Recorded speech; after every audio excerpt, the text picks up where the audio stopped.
So the Innovations Review is the new business as usual.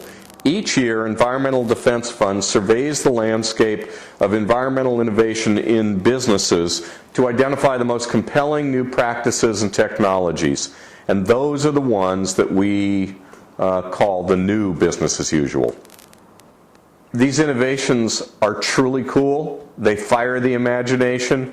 They can't help but get you excited if you're looking at how the world is changing. And environmental innovation is a strategic opportunity for growing businesses and protecting the planet. Environmental innovation, at its heart is about generating benefits for a company, whether it's saving money or driving sales, reducing risk, or carving out new markets. Just as the internet was this unpredictable, disruptive technology, new energy sources are going to be the next wave. I think that the smart companies are going to be the ones that realize that what's good for the environment is good for the bottom line. There is a wildfire burning in the American economy, and if you look in the right places, you can't help but see it. It's all about innovation.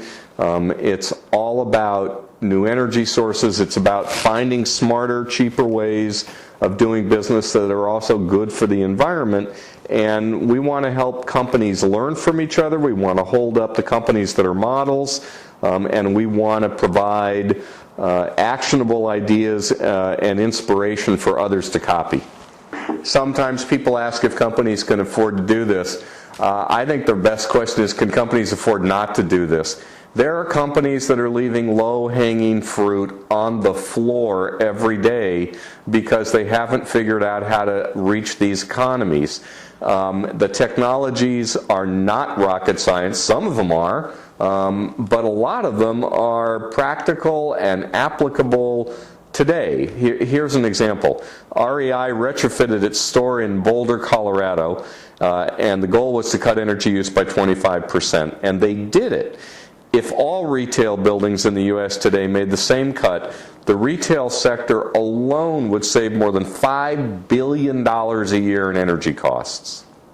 There were any number of these that I went home and told my family about after. One of them is that Intel now links employees' compensation to the company's environmental goals. I mean, how cool is that? Another one that I've seen overseas, but it's just starting to make inroads in the U.S., is hotel room management with key cards. You can't leave the lights on, you can't turn on the AC unless the key card is in the slot. And it just makes perfect sense. It's so simple. And then another one that coming from Silicon Valley is thin clients, laptops, desktops, that basically have no guts and have no brains, but work with a central server and save, 3/4 of the energy that you'd use in a normal desktop-based system. These examples are all around us, and it was a pleasure to be able to point out some of the companies and the products that are on the leading edge.